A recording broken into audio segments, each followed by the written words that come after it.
Ladies and gentlemen, thank you for standing by.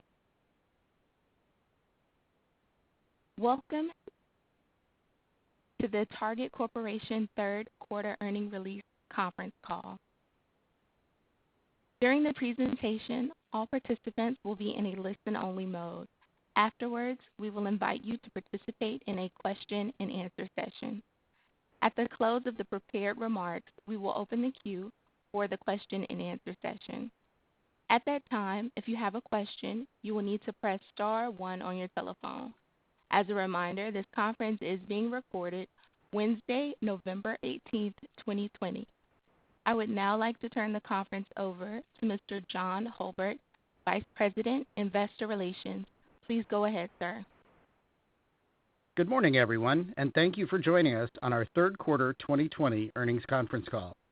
On the line with me today are Brian Cornell, Chairman and Chief Executive Officer, John Mulligan, Chief Operating Officer, and Michael Fiddelke, Chief Financial Officer. In a few moments, Brian, John, and Michael will provide their perspective on the third quarter and our priorities as we move into the holiday season. Following the remarks, we'll open the phone lines for a question-and-answer session. This morning, we're joined on this conference call by investors and others who are listening to our comments via webcast. Following the call, Michael and I will be available to answer your follow-up questions. And finally, as a reminder, any forward-looking statements that we make this morning are subject to risks and uncertainties, the most important of which are described in our SEC filing. Also, in these remarks, we refer to non-GAAP financial measures, including adjusted earnings per share. Reconciliations of all non-GAAP numbers to the most directly comparable GAAP number are included in this morning's press release, which is posted on our Investor Relations website. With that, I'll turn it over to Brian for his thoughts on the quarter and our focus going forward. Brian? Thanks, John, and good morning, everyone. Before I move to our third quarter results, I want to acknowledge our team. In an incredibly challenging environment, they have stayed focused on our guests, looked out for each other, and built on the purpose and a clear set of priorities we've had in place for several years, making Target an even more relevant and responsive company for the millions of families we serve every week. The pandemic has presented new challenges for all of us, and our team has successfully navigated every one of them. They've stayed laser-focused on safety, agility, and reliability as they've seamlessly adapted to abrupt changes in guest needs and shopping patterns. They've handled supply constraints in essential categories while chasing inventory in long lead time categories that are experiencing explosive growth. They've been a calming presence and a friendly face to our guests, who are craving normalcy at a time when hardly anything feels that way. And our team members have passionately played an active, positive role in our communities during an incredibly turbulent year. With the deepening level of trust our guests are placing in our team and our brand, we've continued to see very strong business results. Third quarter sales grew nearly $4 billion over last year, bringing our year-to-date growth to more than $10 billion. This unprecedented growth, both in the quarter and the year, has been driven by meaningful share gains across every one of our core categories, as guests increasingly rely on Target to reliably and safely serve their wants and needs. Based on the cost leverage driven by steeply higher sales, our business continues to deliver impressive bottom-line performance, despite the outside investments we've been making in our team, safety, and digital fulfillment. Our third quarter adjusted EPS of $2.79 established another record high for the company and was up more than 100% from last year. Third quarter comparable sales increased 20.7%, reflecting 4.5% traffic growth combined with an increase in average ticket of more than 15%. Since the pandemic began in March, we've experienced a meaningful acceleration in basket growth, both in stores and online, as guests have consolidated their shopping into much larger trips. Across channels, our store comps grew nearly 10%, while our digital comp sales grew 155%, contributing nearly 11 percentage points to the company comp. Within digital, we continue to see the strongest growth in our same-day services, pickup, drive up, and ship, which together grew more than 200% in the quarter. These services are fast, convenient, reliable, and contactless, which explains why they continue to generate very high levels of guest satisfaction. While our financial reporting counts these same-day orders as digital, these services are entirely enabled by our stores. Specifically, same-day orders are fulfilled by our store teams, along with Ship shoppers, who rely on store inventory and systems to deliver to the front of our stores, our parking lots, or guest front doors within a couple of hours of receiving an order. Beyond same-day services, well over half of our packages we ship to guest homes are also fulfilled from our stores, providing speed to our guests while reducing shipping costs on our P&L. Altogether, between same-day services and packages shipped to our guests, about 75% of our third quarter digital sales were fulfilled by our stores. And of course, if you add that onto our conventional store sales of more than $18 billion, you can see that more than 95% of our total third quarter sales were fulfilled by our stores. This stores as hub model is a foundational element of our strategic plan we announced at the beginning of 2017, just over 3 years ago. Our performance for the first 3 quarters of 2020, which includes digital sales growth of nearly $6.5 billion and a store sales increase of more than $3.5 billion, is the direct result of our stores as hub strategy combined with the tireless work of our team to bring it to life. In terms of the cadence of our business throughout the quarter, we began with mid-teen comp growth in August. This reflected a slow start to the back-to-school season, as many school districts across the country began their year in distance learning mode. However, sales trends in back-to-school, back-to-college, and our overall business strengthened in September, driving comp growth in the mid-20% range for the month overall. In October, comp growth settled back to approximately 20%, consistent with our comp growth for the full quarter. Across our core merchandise categories, third quarter growth was strongest in hardlines, which saw comp growth in the mid-30% range. Within hardlines, results were strongest in electronics, which grew more than 50%, driven by particular strength in computer software, video games, portable electronics, and office equipment. Within our style categories, results were strongest in home, which saw comp growth in the mid-20% range, with the strongest growth in decor and kitchen. Comp sales in apparel grew by nearly 10%, led by results in intimates and sleepwear, as well as men's apparel.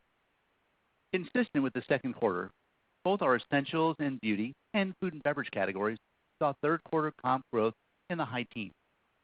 In essentials and beauty, we saw strength across the entire portfolio, with the strongest results in paper and pets. Similarly, in food and beverage, we saw broad-based growth with a particular strength in adult beverages and dry grocery. Following our announcement in the second quarter, this was the first full quarter in which our starting wage was $15 or higher across the country, up from $13 a year ago. The attainment of this milestone was the culmination of a commitment we first announced in the fall of 2017, when our starting wage across the country was $10. Our team has always been a key differentiator for our stores and our brand, and this $15 commitment was intended to attract, reward, and retain top talent for what has long been the best team in retail. Beyond our longer-term goal to raise Target's starting wage, this year we've also focused on recognizing our team's outside efforts during these extraordinary times. Specifically, we've awarded 4 separate recognition bonuses so far in 2020. Most recently, in October, we awarded $200 to each of our frontline team members in support of our plan to invest more than $1 billion in our team for the year. As we built our plans for the fourth quarter, our team focused first on flexibility and agility, knowing how volatile and unpredictable the external environment continues to be. We focused on leveraging Target's strengths, including the emotional connection between our brands and our guests, and the convenience and speed of our stores as hub model. We're focused on listening to our guests to understand what they're experiencing, and they've told us that safety is one of their top concerns. So, On top of our goal to be the easiest place to shop, we're committed to being the safest place to shop as well. In support of that goal, we've implemented a number of technology improvements to make shopping at Target more contact-free. These include an enhancement to our self-service lanes, which means guests no longer need to use the hand scanner to pay with their wallet function in our app. We made changes to Drive Up that eliminate the need for a team member to scan a guest's phone when they deliver an order. We've rolled out a new capability on Target.com, allowing guests to check in advance to see whether we're currently metering traffic in their store and allow them to reserve a spot in line before leaving home. In addition, we've altered our promotional cadence to avoid events that typically cause crowds. And we announced that we'll be closed on Thanksgiving and open at the regular time on Black Friday.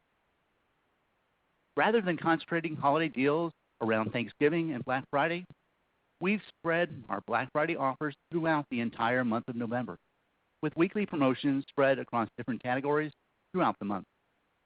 And in the spirit of transparency and trust, we've assured our guests that if they see any of our Black Friday items for a lower price later in the season, we'll happily make up the difference through our extended price match policy. To minimize lines, we've added more than 1,000 mobile checkout devices across the chain, allowing our team members to help guests check out anywhere in the store.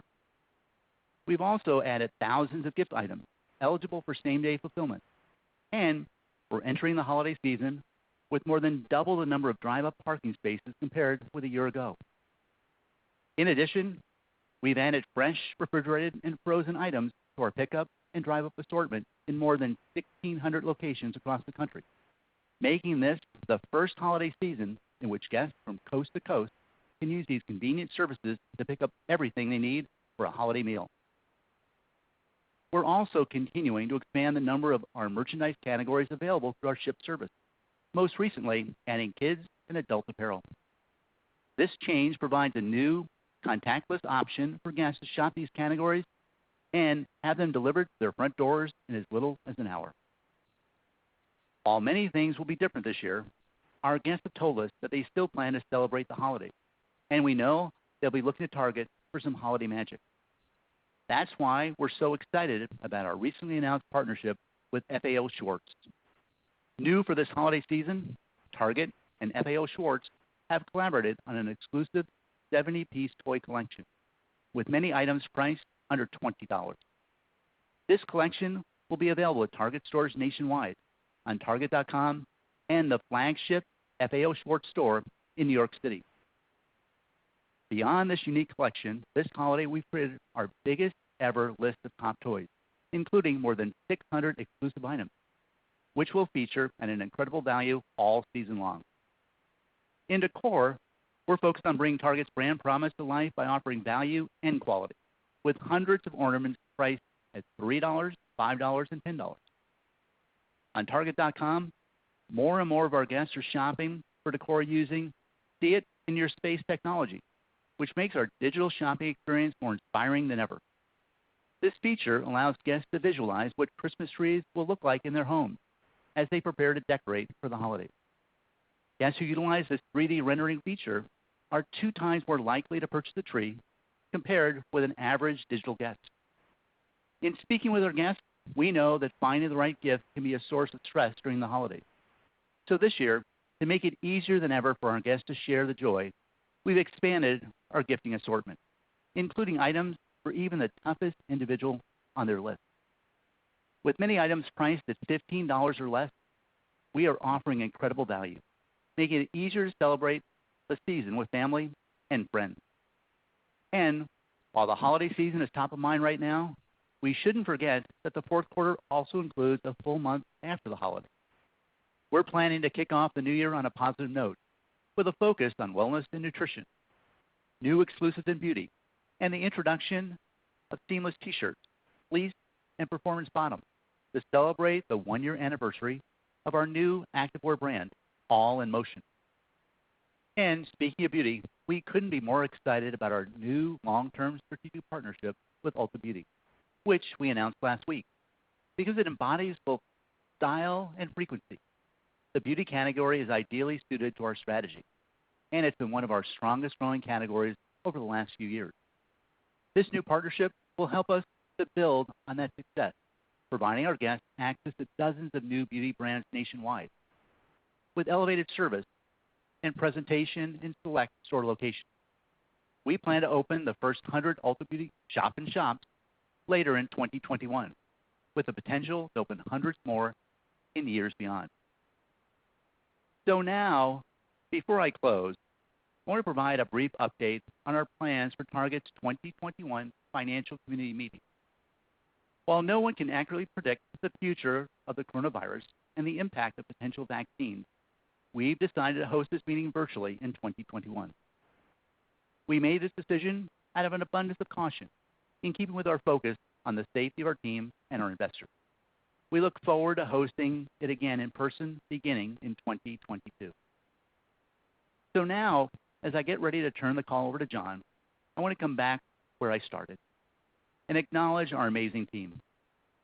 When I arrived at Target a little more than 6 years ago, I already knew that Target is an academy company, a place that attracts and develops a level of talent that's the envy of other companies. That was already true before I arrived, and I couldn't be more proud of the team's investments we've made in recent years. Investments intended to cement Target's position as an inclusive home for top talent. What I didn't appreciate until I became immersed with this team is the warmth of the culture and the team's sincere desire for Target to play a positive role in the world. This desire often shows through in our marketing and our assortment, and you can certainly see it in our stores. But for those of us who have the privilege of working with every part of this team, we see it every day, behind the scenes, even when no one else is looking. So I'll close with a simple thank you to this team for your passion to make Target a welcoming place for all families and a great place to work for everyone on the team. With that, I'll turn the call over to John for an update on our operations and plans for the holiday season. John? Thanks, Brian. When you pull back and consider what's happened in our business this year, it's clear that a couple of defining themes have emerged. The first is flexibility. You've seen that play out in our merchandising assortment, enabling us to satisfy our guests' rapidly changing wants and needs throughout the year. You've also seen it play out in our operations, as our stores as hubs model allowed our team to pivot seamlessly when guests move their shopping between stores and our digital channels. This flexibility will continue to serve us well in the fourth quarter and beyond, given that we continue to face an elevated level of uncertainty across multiple aspects of our business. Our third quarter results continue to demonstrate the power of our same-day services to deliver speed and convenience for our guests, while driving an impressive amount of the company's growth. In the third quarter, our same-day services grew well over 200% compared with last year, adding more than $1 billion of incremental sales.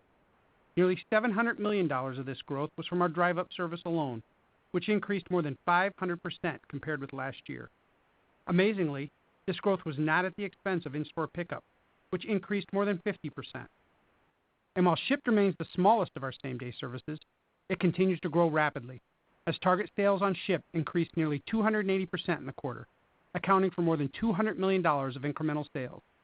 I want to pause and give a shout out to our team at Shipt and congratulate them on an incredible year of growth and expansion, which has included a doubling of their shopper base. Altogether, our third quarter digital sales grew more than $2 billion compared with last year. For perspective, $2 billion is more than our company's total digital sales for the entire year in 2014. Somehow I think I should pause for a second and let that sink in. But instead, maybe I'll pile on by making the same point a different way and point out that between the first 3 quarters of 2014 and the same period this year, the compound annual growth rate of our digital sales was 45% over that 6-year period. Another area in which you've seen amazing flexibility is in the management of our inventory, as we've adapted to huge swings in the pace of sales among individual categories and worked to support overall growth that's been well above expectations. As I mentioned last quarter, while we continue to make progress, we've seen some persistent inventory shortfalls for a couple of distinct reasons. First, in several of our long lead categories, like electronics, home, and apparel, our team has been playing catch-up, given that we experienced an unexpected, sharp, and sustained explosion in demand for these categories. The team has done a great job of chasing and expediting inventory to support these categories, which enabled the unusually strong comps that Brian outlined earlier. Even more encouraging, we ended the third quarter in a much better position than where we started, and we expect to see additional recovery in the fourth quarter. The other driver of inventory shortfalls in 2020 is related to industry dynamics, as the producers of cleaning and paper products have been working to ramp up production in the face of a dramatically higher demand across all of U.S. retail. Happily, we're also making progress in these categories. While we're not yet back to pre-COVID levels, weeks of supply improved during the quarter, and we expect to make continued progress in the fourth quarter. Overall, our progress is reflected in the aggregate numbers. Specifically, we started the third quarter with inventory down about 3% compared with a year ago, and ended more than 11% higher than a year ago, after a quarter in which our sales grew more than 20%. This is remarkable progress and puts us in a much better position as we move into the fourth quarter. I also want to highlight the flexibility of our properties team, who just opened 18 new stores in October. For the year, our team successfully opened 30 new stores, of which 29 were small format, making 2020 the biggest year of small format openings ever. In any year, setting records would be notable.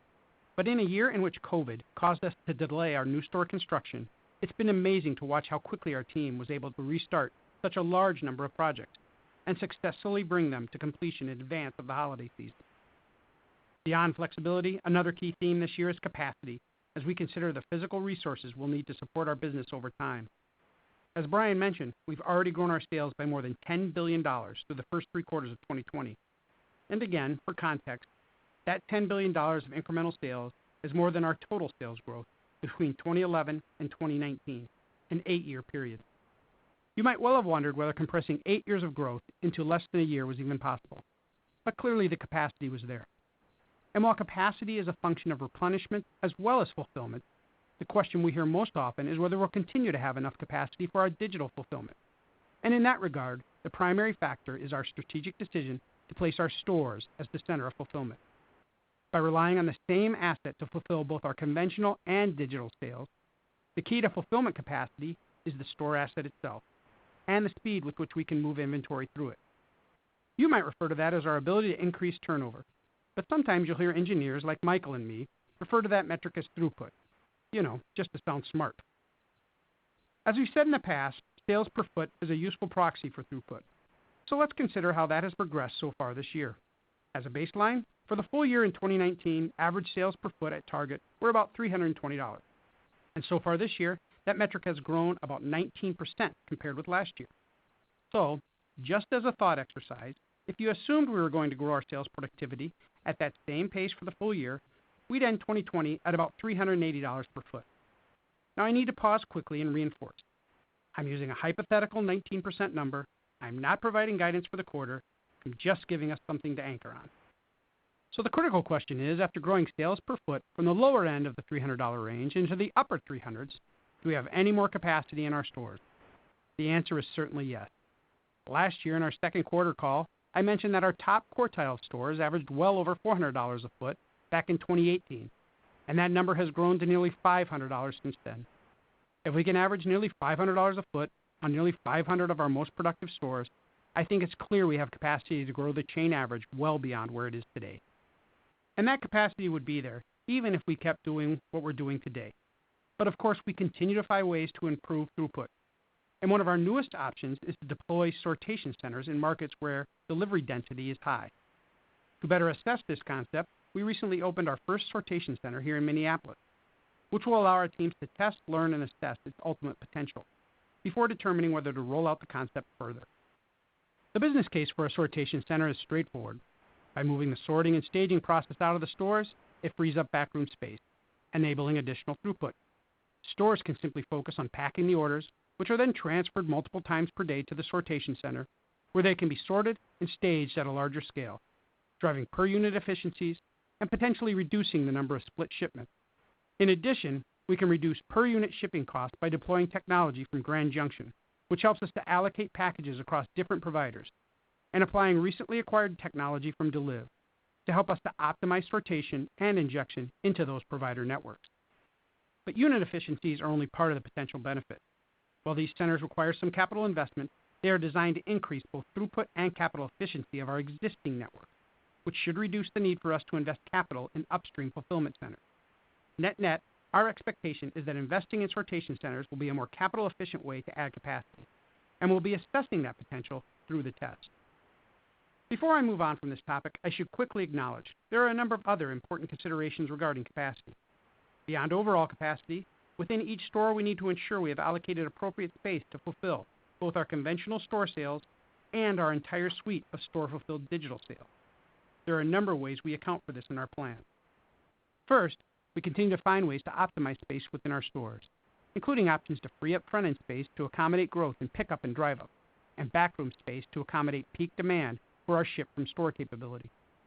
We're planning for this expanded capacity in our new stores and remodels, and we've developed robust processes across the rest of the chain to free up space outside of a full remodel. Second, within each market, we route the bulk of our ship-from-store orders to lower volume stores, allowing the highest volume stores to devote most of their capacity to conventional sales. And third, we've developed tools and processes to create temporary peak capacity in both the front end and the back room, which allows us to handle the fourth quarter surge in both same-day and ship-from-store volume, without building a permanent solution that we wouldn't need for the rest of the year. We've already deployed this additional temporary capacity across the chain in advance of this year's holiday peak, which we expect will be far larger than anything we've seen in the past. The other consideration in planning for future capacity is our upstream supply chain, which handles the bulk of the product we receive from vendors and then routes it to the stores across the country. Even going into this year, we told you that we would need to be adding to our upstream capacity to accommodate future volume. And with this year's unprecedented growth, upstream capacity has become an even more important aspect of our plan. So as I've said before, I hope these metrics and our demonstrated ability to grow well beyond expectations this year can help to address any of your concerns that we're going to run out of capacity. But in the meantime, I want to cover our plans for the fourth quarter peak. The team is in place and ready, and while stores will be busy, both our promotions and operational plans are designed to minimize crowding to allow our guests to shop safely. Digital penetration always peaks in the fourth quarter, and this year our store-centric fulfillment model is well positioned to handle an unprecedented amount of digital volume. And while all of our digital options will likely see huge volume, we're really excited about our capacity to satisfy guest demand through our same-day services. We're entering the fourth quarter with double the number of drive-up spaces compared with a year ago. And, as Brian mentioned, we've made technology changes to make it completely contactless. We're also entering the fourth quarter with more than 1,600 stores able to fulfill fresh, refrigerated, and frozen items through our pickup and drive-up services, making shopping for holiday dinners incredibly easy. Among guests who've been shopping this enhanced assortment using drive-up, we've seen half of the orders picked up within 2 hours and 2/3 within 4 hours, demonstrating how guests are using this service to conveniently serve an urgent need. And finally, as we plan for seasonal hiring this year, we prioritized additional hours for our existing team members first, and then added seasonal help to provide the necessary capacity.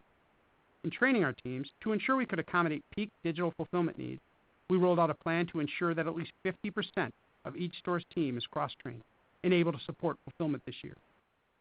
So, like Brian, I want to close with a simple and sincere thank you to the entire team. While peak is still ahead of us, you've already made this a year to remember, and I can't wait to see what we can do together to deliver for our guests throughout this holiday season. With that, I'll turn the call over to Michael, who'll provide more detail on our third quarter financial performance and provide his initial thoughts as we plan for next year. Michael? Thanks, John. Similar to each of our everyday lives since the onset of the coronavirus, hardly anything on our P&L has felt the same as before. But a few factors are most important in understanding our business results so far this year. First off are the headwinds, of which there have been several, including merchandising mix, digital fulfillment costs, and an avalanche of first quarter apparel markdown. In addition, we've invested nearly $1 billion in additional pay and benefits for our team, along with safety measures to protect both our team and our guests. Yet, in the face of those pressures, our business has delivered outstanding profit. And while there are various places on the P&L where you can see the favorability, they all tie back to the $10 billion of incremental sales that John mentioned earlier. On the expense lines, this growth has resulted in an extraordinary amount of leverage, which has more than offset the pressure from additional costs. In addition, this year's unusually strong growth has resulted in exceptionally low markdown rates, as I'll discuss in more detail in a few minutes. When you pull back from the detail, it's clear that our business has been able to deliver both incredible top-line growth and strong bottom-line results. This is a hallmark of the durable model we've been building over the last few years. Our third quarter comparable sales increase of 20.7% reflects a continued pattern of trip consolidation by our guests, as our average transaction size grew by more than 15%, on top of very healthy traffic growth of 4.5%. Total sales grew 21.3%, about 60 basis points faster due to sales in new and non-mature stores. On the gross margin line, we recorded a rate increase of about 80 basis points in the third quarter, driven by the net impact of three separate factors. The first is the benefit of our merchandising efforts, which contributed well over 2 percentage points to our gross margin rate in the quarter. While there are many individual factors within this larger bucket, the most notable was on the markdown line, as we saw exceptionally low promotional and clearance markdown rate. On the promotional markdown line, we've seen a year-over-year benefit since the pandemic began, and the reason is simple. When unit volume in commodity categories is so high that production is struggling to keep up with demand, it makes sense to stick with our low everyday prices and reduce the number of stock-up and other volume-driving promotions, which would only increase the number of out-of-stocks faced by our guests. On the clearance markdown line, we've seen even more favorability, and the reason is somewhat different. As demand for our non-commodity categories has stayed persistently higher than expected, we've sold a higher than average mix of our units at regular price, with fewer than expected units sold on clearance discounts at the end of a season. Even more notable, favorability on the clearance line has been the primary driver of our overall markdown favorability on a year-to-date basis, despite the exceptionally high apparel markdowns we recorded in the first quarter. Offsetting the benefit of our merchandising efforts, there were two distinct headwinds to gross margin in the third quarter. The first was from digital fulfillment and supply chain costs, which drove about 110 basis points of pressure, driven by rapid growth in digital fulfillment, along with incremental team member pay, benefits, and safety costs for our supply chain team members. The other gross margin headwind came from category sales mix, which was worth about 60 basis points of pressure, as lower margin categories grew faster than higher margin categories during the quarter. On the SG&A expense line, we recorded about 180 basis points of favorability in the third quarter. As I mentioned earlier, the favorability on this line reflects exceptionally strong cost leverage due to sales growth of more than 20%. This benefit was so strong, it was able to offset about $300 million of incremental investments in team member pay and benefits, along with safety measures to protect our team and our guests. On the D&A line, dollars were down about 6% from a year ago, worth about 70 basis points of rate improvement as we continue to annualize higher levels of accelerated depreciation on last year's larger remodel program. Altogether, the business delivered an exceptionally high operating margin rate of 8.5%, more than 3 percentage points higher than last year. On a dollar basis, operating income grew more than $900 million, or more than 90% compared with last year.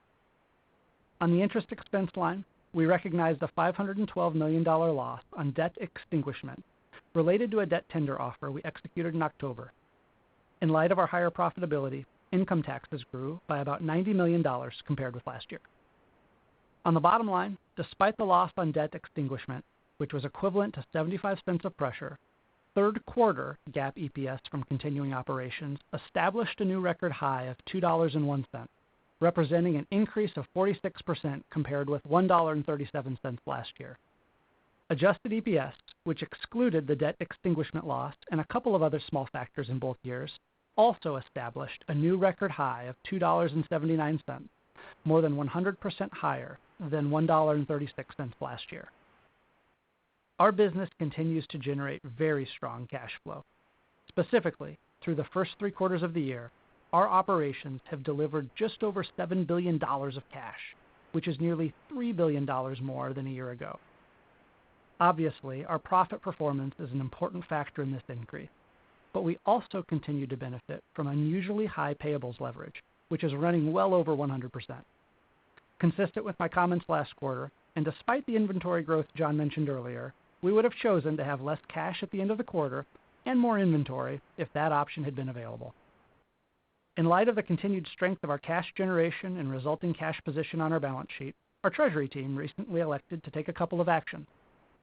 The first was the execution of a debt tender offer in October, in which we invested $2.3 billion of cash to retire $1.8 billion of high coupon long-term debt. This transaction created significant economic value, and it will significantly reduce future interest costs. In addition, it allowed us to deploy the bulk of the extra cash we added in the first quarter when, like many other well-capitalized companies, we chose to take on additional liquidity insurance at a time of extreme uncertainty following the onset of the pandemic. The other decision was made earlier this month when we terminated a supplementary 364-day credit facility, which was also added during the period of extremely high uncertainty during the first quarter. Beyond those actions, we also announced today that we have lifted the share repurchase suspension that we initially announced in the first quarter. We don't intend to engage in any repurchases before the end of the holiday season, but under appropriate conditions, we would look to reinitiate repurchases in 2021.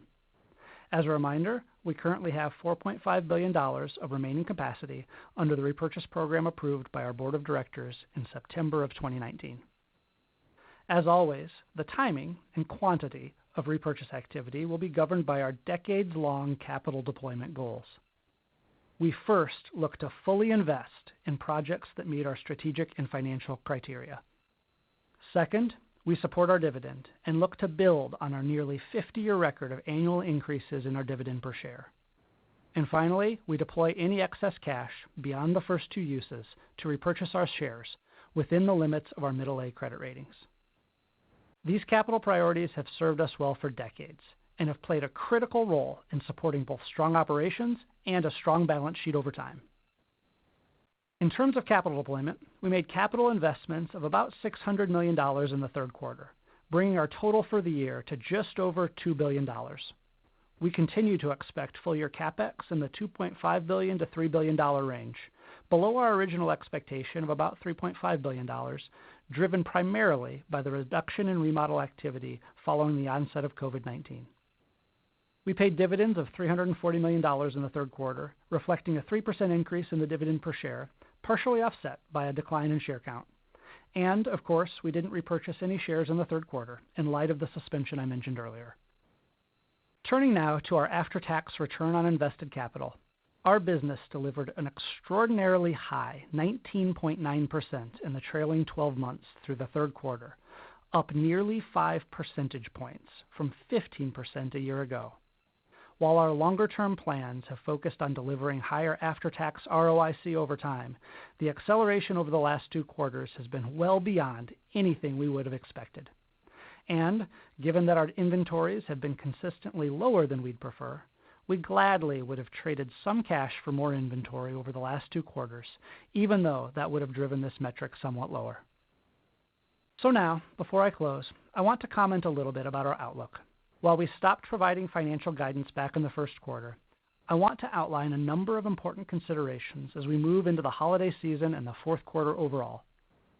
The first is the continued headwinds facing the consumer and the economy in light of uncertainty around the path of the pandemic and continued elevated levels of unemployment.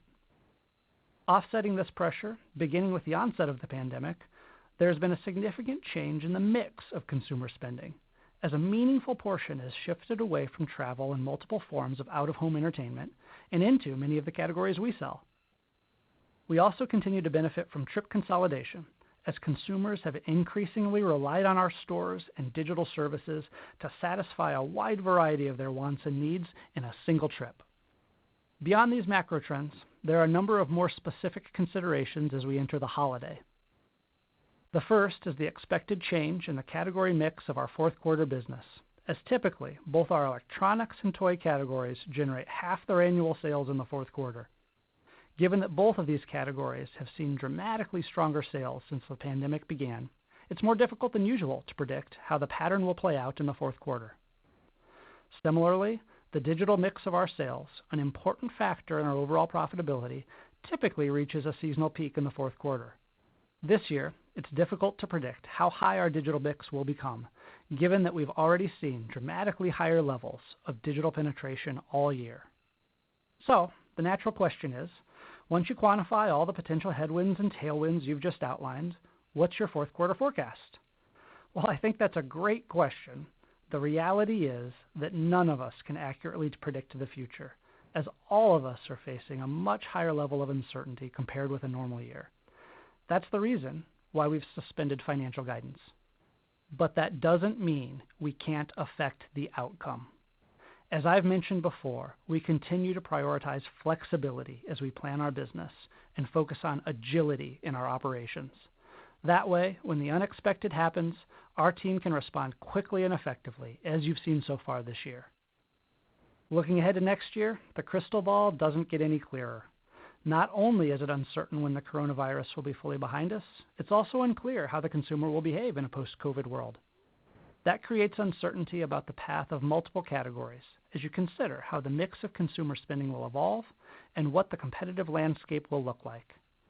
In adapting to that new world, we'll need to understand what that will mean for our business and how the financial metrics that have been dramatically changed this year will settle down over time.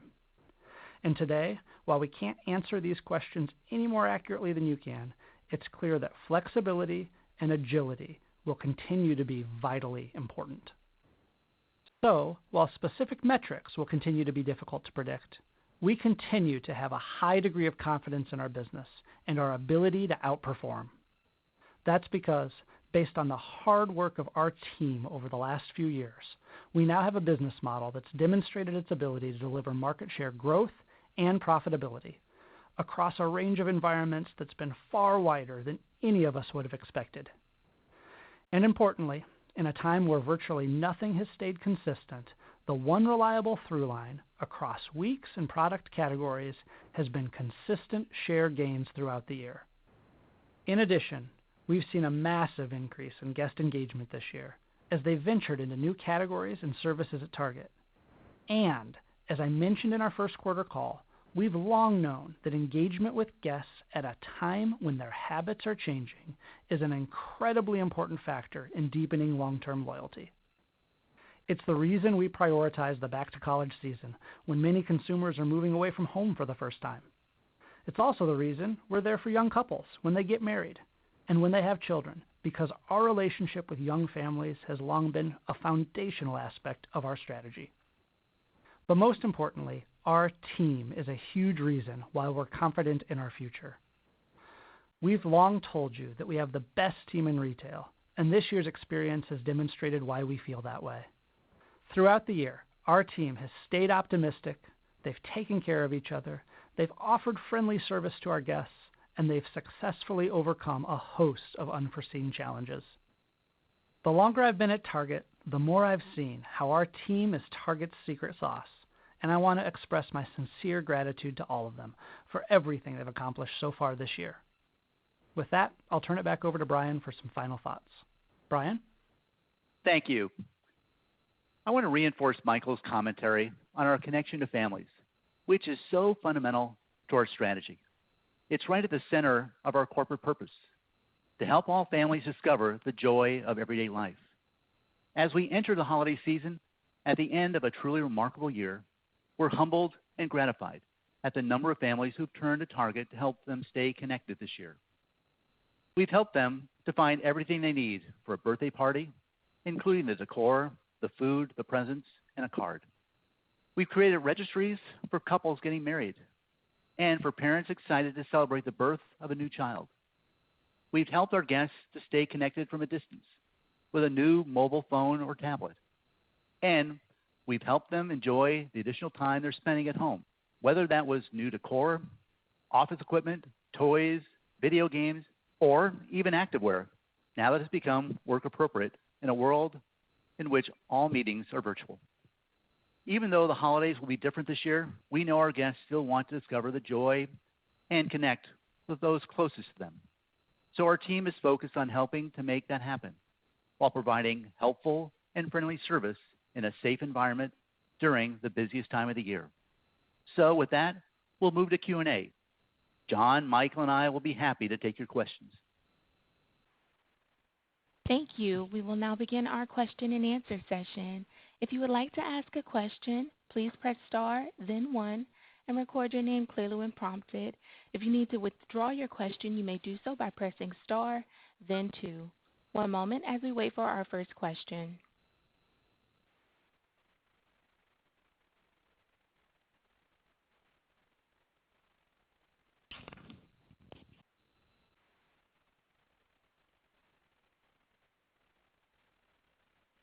Okay, and our first question comes from Chris Horvers from J.P. Morgan. Your line is now open. Thanks. Good morning, everybody. So I have a near-term question and a long-term question, starting with the near-term. I guess curious what your thoughts are on how this holiday plays out.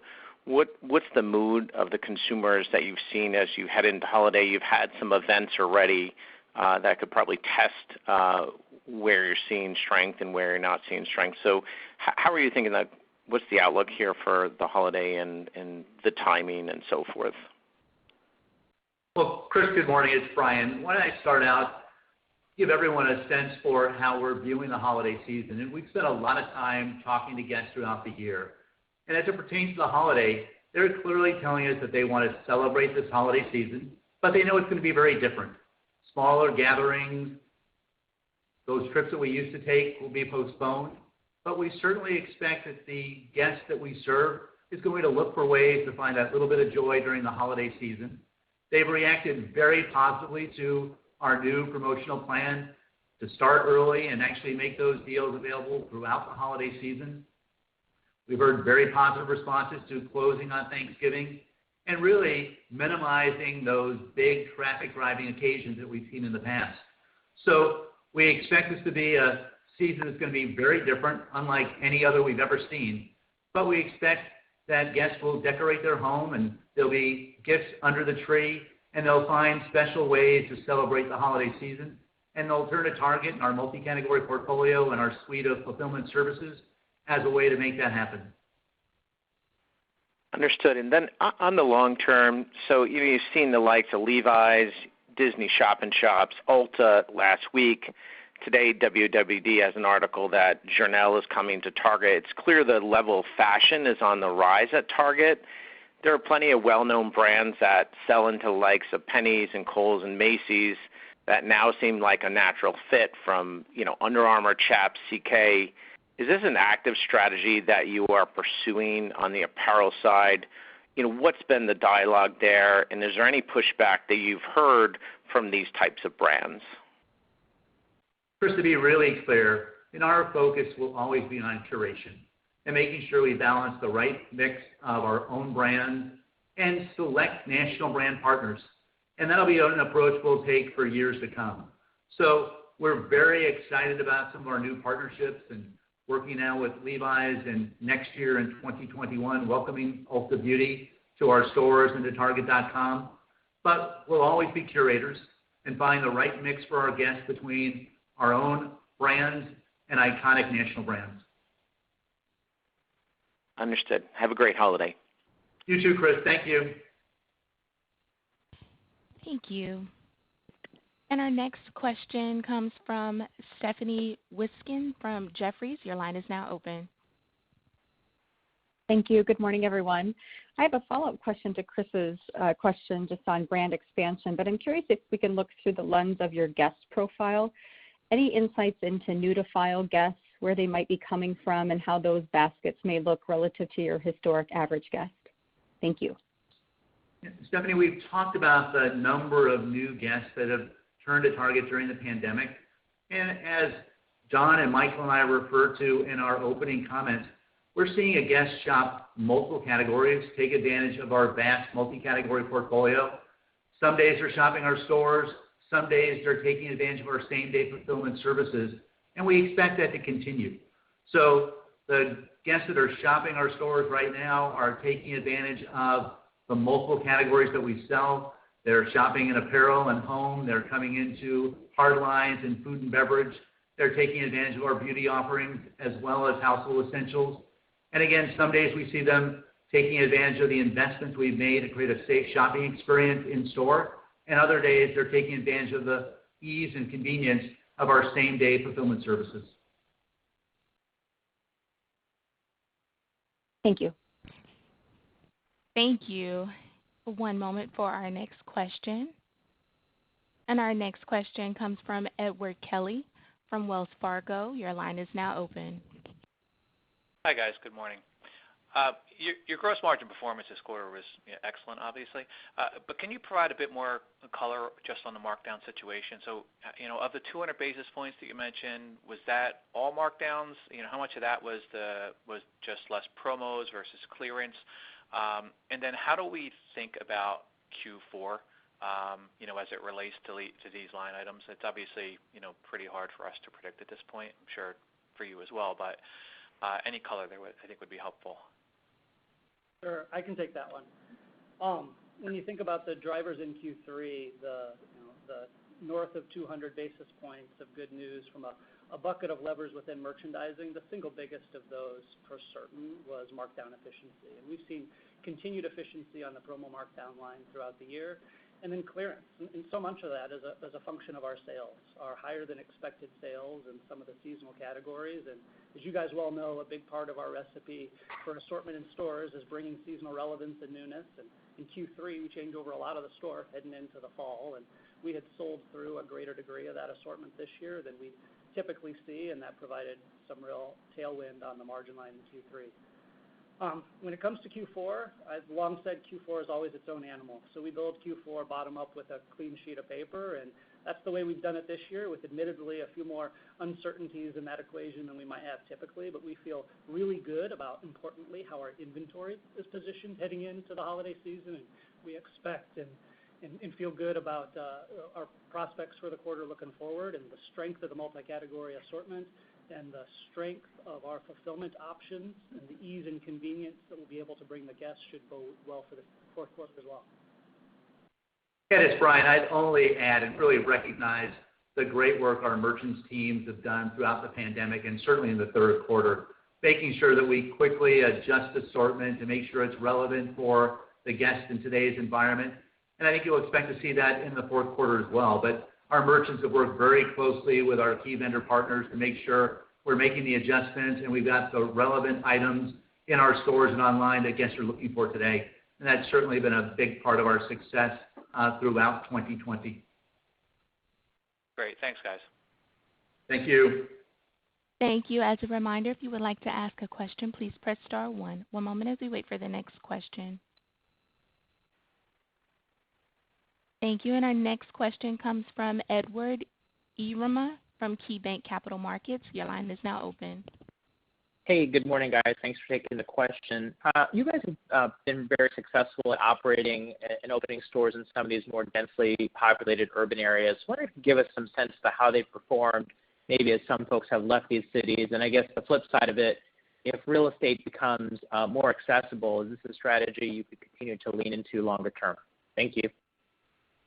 John, you want to talk about small formats in 2020 and some of the outlooks that we have for 2021? Sure. Hi, Ed. Yeah, we remain really bullish on the small format stores and the opportunity in front of us there.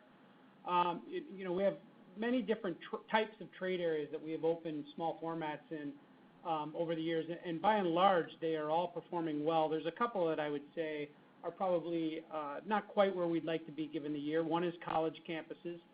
Those stores that are heavily dependent on just students have lagged the company a little bit.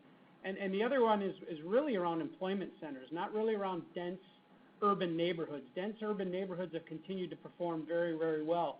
Employment centers where people have been working from home, those have also lagged a little bit the rest of the chain. But as we look forward, we continue to see great opportunities across all the different trade areas. We believe college campuses, we're very bullish on those for the future. And so you'll continue to see us look to open small formats in many of the same areas that we've opened them in historically. And you'll see us begin to accelerate a little bit next year, potentially 30 to 35, perhaps over time get to 40 stores a year as we continue to think about opening those smaller stores to address trade areas where guests are seeking the Target experience, but today can't get that store experience. So like I said, we remain very bullish on that whole concept. Thank you. Thank you. And our next question comes from Karen Short from Barclays. Your line is now open. Hi, thanks very much. Thanks for all the color too. I'm just wondering, with respect to a short-term question and then a longer term, you gave a lot of color in terms of the things that you're doing near term, and also for January, to the extent that January slows down. But I guess I'm wondering how you're thinking about December from the perspective of there's been so much pull forward of shopping. Do you think there's some risk from a December perspective that December kind of fizzles a little bit? And how are you planning for that? And then I just had one other bigger picture. Karen, why don't I start? I think as we've looked at the holiday season, we expected the guests to start shopping earlier, but continue to shop throughout the holiday season right up to Christmas Eve. So we think it's going to be a prolonged shopping season. I think we're going to see very different shopping patterns. We don't expect to see those big spikes during Black Friday and on weekends. I think it's going to be spread across the holiday season. And we think December is going to be a very important gifting season for our guests. So we're watching it carefully, and again, we'll put a premium on flexibility and agility as we work through the months of November and December. But all indications as we've talked to the consumer and talked to the guests is they're going to look to celebrate this holiday season. They're going to be focused on gifting and celebrating with their family and close friends. And we expect them to be in our stores and shopping online right till the very end of the holiday season. Okay, and then my second question is just as we look to 2021, obviously there are some tough comparisons on the top line, and maybe some tougher comparisons on the promotional from a lack of promotions this year.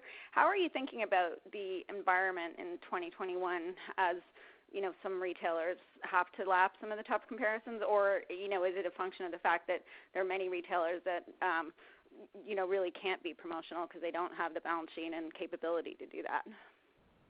Karen, right now we're very focused on the first half of 2021, and this is going to be a familiar theme, really taking some of the lessons learned from 2020, putting a premium on flexibility and agility, because as Michael and I have both said, we unfortunately don't have that crystal ball as we look to the future. We're all looking for greater certainty, but we know we're going to go into the first half of 2021 facing the continued pandemic, waiting for vaccines, looking for greater clarity around the condition of the economy and unemployment.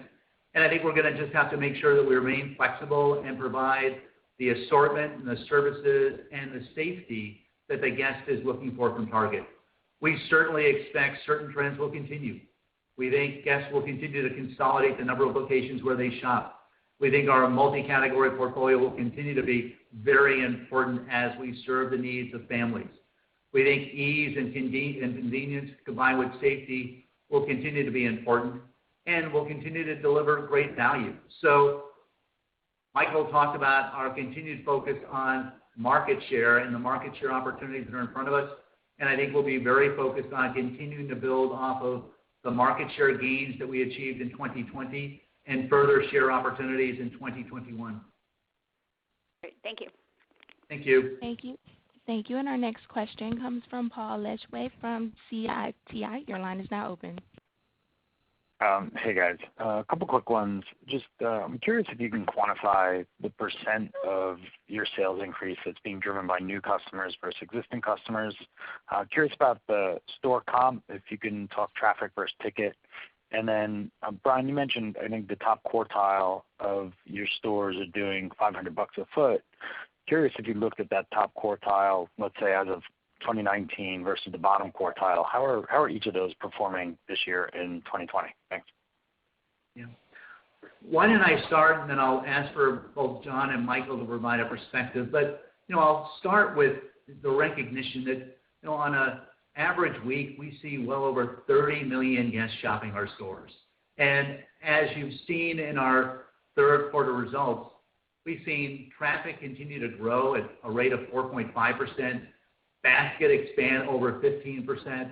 And certainly there are a mix of new guests to Target, but the Target guests and the families that shop us each and every week are visiting us more frequently. They're certainly shopping more categories, and that's creating greater trips either to our stores or to our fulfillment channels. And they're shopping a wider array of categories to take advantage of our multi-category portfolio. So we're seeing both growth with our existing guests and new guests to Target and to Target.com. Any perspective on top tier versus lower tier store performance? Yeah, I'll take that really quickly. As you'd imagine, given just the magnitude of the number of stores, those tiers tend to move in unison. So we talked about, the top tier being up, the bottom tier moved the same amount. And any individual store will have its own story, but in quartiles, they tend to move pretty consistently. Don, I think the only thing I'd add is we look at our performance, our comps by geography each and every week, and we're seeing very consistent results literally across the country, from both coasts in the heartland of America and in the southern markets, really consistent comp and growth performance. So, certainly it's not one or two markets that are driving it. It's not our top tier stores versus some of our lower volume stores. We're seeing a consistent lift across the entire fleet of stores, and obviously very strong growth in our digital channels. Thank you, guys. Good luck. Thank you. Thank you. And our next question comes from Paul Trussell from Deutsche. Your line. Good morning and very strong quarter. The question I'm not going to ask is to John on whether there's enough capacity for the holiday season. I think the point is very well made there. But I do want to ask about the evolution of the same day services, and just curious on what you're learning, given the robust growth, how you're improving efficiency, your ability to add additional items of merchandise and categories to be included in those services. Yeah, well, first, thank you. God bless you for not asking about capacity. I would tell you, our store teams and the ship team continue to execute our same-day services at a very, very high level. And I think you hit on one of the things we've been very focused on this year, which is really assortment expansion. For drive up and for pickup, that has meant adding frozen, refrigerated, and fresh foods. We are on a trajectory when we started the year to add it to about 300 stores. We obviously paused in the early spring.